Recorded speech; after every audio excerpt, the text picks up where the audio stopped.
На протяжении долгих лет дорога, ведущая к форелевому хозяйству в селе Бармыш, была в удручающем состоянии. Ездить по ней владельцам автомобилей было непросто.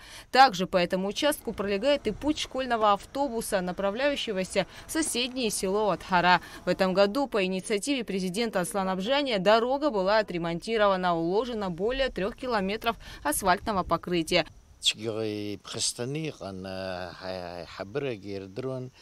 حيحبر شكسك أقرأ عبري يشزق الصوت حاجة حيحبيه خان حبسنا خدا بريزيدنت أصلا جارجفا سنتا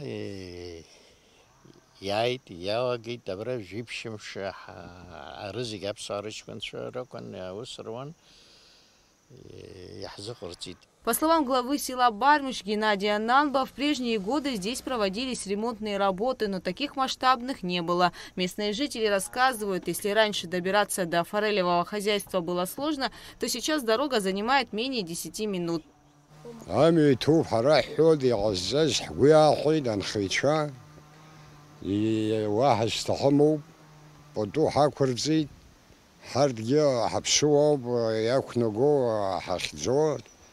هرجع عبسو الله حوق عن شو حيزاد هرجع بطريقة شو طلع نشدر إزميز حوب يتوب وشديله حيكشوا. Чернореченское форелевое хозяйство располагается в живописном месте, и сегодня оно открыто для посещения как местных жителей, так и гостей республики. А новая комфортная дорога сделает путешествие еще более приятным. Гугут Савардания, Инал Гвинджа, Абхазское телевидение.